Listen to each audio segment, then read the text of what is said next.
The built-in needle threader of the Husqvarna Viking Brilliance 75Q will work flawless with these simple tips to keep it lined up and working every single day you need it. Hi, I'm Sara from sewingmastery.com, and we're doing video tutorials on this machine, and you can find all the links in the description below to the entire playlist. And if you're considering purchasing this machine, this will be a great reference to see if this machine is right for you. First off, if you notice, when you're working with your needle threader, when the foot is up, the thread pulls very easily. But if you use the foot down feature, lower the presser foot, you get a little bit more room, plus there's some resistance on the thread. This will help you in mastering the needle threader. Next, let me show you what it looks like without thread. As you pull down the lever and then push down all the way, that little head comes around the eye of the needle. There is a small little hook that is coming from the back towards us. So there's times when people struggle is, number one, if that needle isn't in the highest position, make sure you do not turn your hand wheel, but you use the little button right up here that might cycle the needle down and then back up one time. So it is right at that exact location.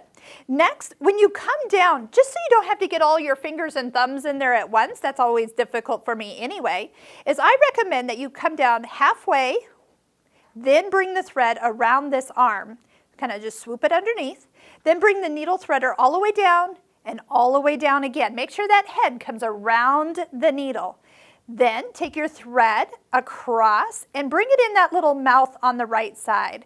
When you bring it all the way to the back, if you lift up just a little bit, you can actually feel it kind of getting set into the hook of the needle threader. Now here's the next thing. When you let go of the needle threader, you also need to let go of this thread. If you hold on tight, it can't pull it through. So as I release the needle threader, I also release the thread, and you'll get a little loop of thread that you can pull right on through. Let's do that one more time. So as I bring it down halfway, swoop it underneath, down all the way and around the needle, then bring the thread to give it to the little hook, lift up, and then let it pull it out. Now, over time, if you don't have the needle at the highest position, that hook could get a little bent as it came around and hit the needle. If that hook gets bent, you can sometimes bend it yourself if you can see it, but you can also need to have your service person maybe rebend it back so it is aligned with the needle hole.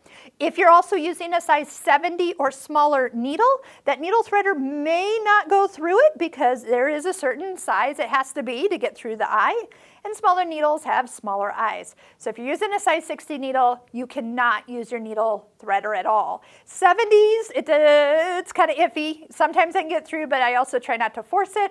So usually 75 or larger needle will work with a needle threader just the way it is designed to work. So remember, if you lower the presser foot, you get a little bit more room. You also get a little bit more resistance, but go ahead and practice and see if you can master needle threader with some of these great tips. Check out the links below as we continue all the free tutorials for the Husqvarna Viking Brilliance 75Q.